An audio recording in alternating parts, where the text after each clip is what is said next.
नमस्कार, जय श्री सीताराम। गंगा दशहरा हिंदू त्योहार में सबसे महत्वपूर्ण दिन है क्योंकि इस दिन पृथ्वी पर गंगा जी का अवतरण हुआ था। ज्येष्ठ मास के शुक्ल पक्ष की दशमी के दिन गंगा जी का अवतरण पृथ्वी पर हुआ था।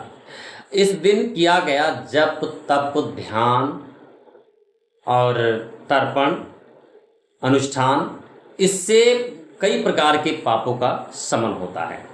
अगर ज्येष्ठ मास का शुक्ल पक्ष हो, दशमी तिथि हो और सोमवार का दिन हस्त नक्षत्र हो तो बड़े से बड़ा पाप नष्ट करने की क्षमता रखता है। दशहरा कहा गया है दशहरा, यानी 10 प्रकार के दोषों को हरण कर लेता है। मुझे ऐसा लगता है। गंगा जी का विशेष दिन माना जाता है। इस दिन गंगा स्नान किया जाता है। इसी दिन गंगा जी को अपने घर पर लाया जाता है और साल भर रखते भी हैं तो भी किसी प्रकार का कोई दोष उसमें नहीं होता, ना उसमें कोई खराबी आती है। कथा आती है प्राचीन काल में अयोध्या में सगर नाम के राजा राज करते थे। उनकी 2 रानियां थीं।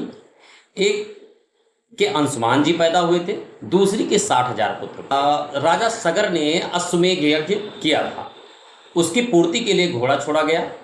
घोड़े की देखरेख में 60,000 पुत्र को भेजा गया था।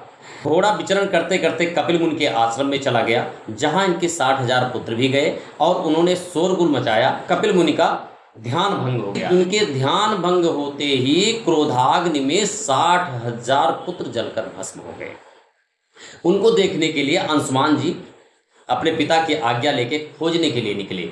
जब कपिल मुनि के आश्रम में पहुंचे तो गरुड़ जी ने उन्हें बताया, सारी वृत्तांत सुनाए कि किस प्रकार से उनके भाइयों की मृत्यु हुई है।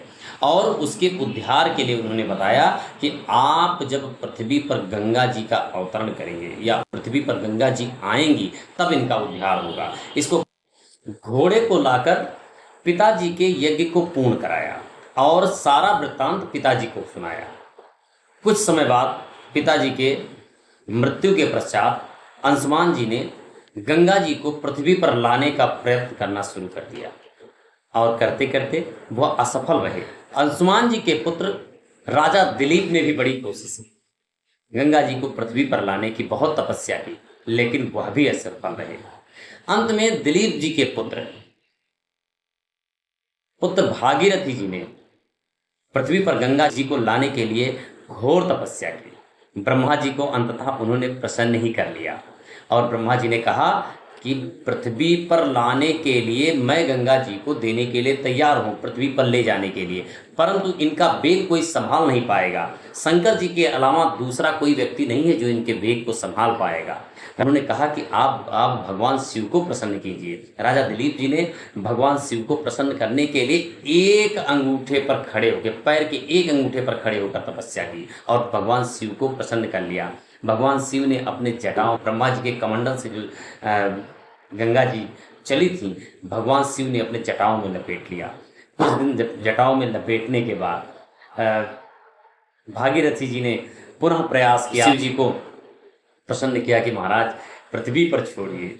पृथ्वी पर छोड़ने के लिए ही जो है आपकी जटाओं में आए हैं। तो भगवान शिव ने अपने जटाओं से प्रसन्न होकर अपने जटाओं से 2 लट निकाल के छोड़ दिया और कल निनाद करते करते गंगा जी पृथ्वी पर आ गए। भागीरथ जी के अनुनय विनय करने पर शिव जी अपनी जटाओं से गंगा जी को छोड़ने के लिए तैयार हो गए और उन्होंने हिमालय की घाटियों में छोड़ दिया। गंगा जी हिमालय की घाटियों में छोड़ने के बाद कल निनाद करके मैदान की ओर बढ़ी।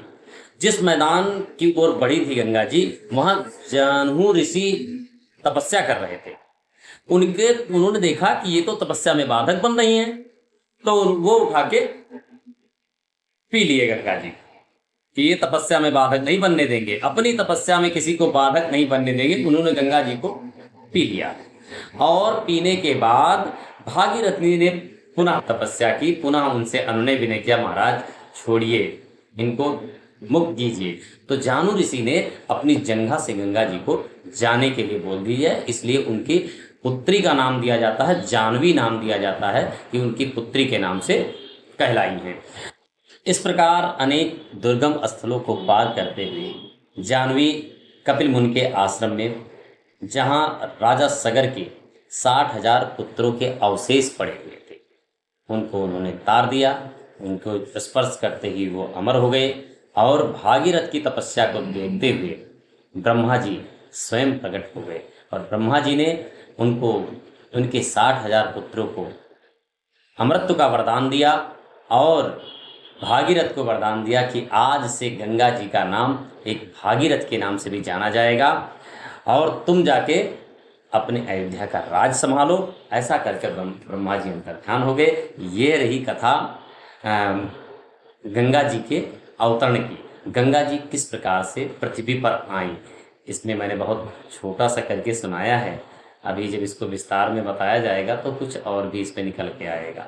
जय श्री सीताराम। ढेर सारी शुभकामनाएं गंगा दशहरा की आप सभी को। जय श्री राम।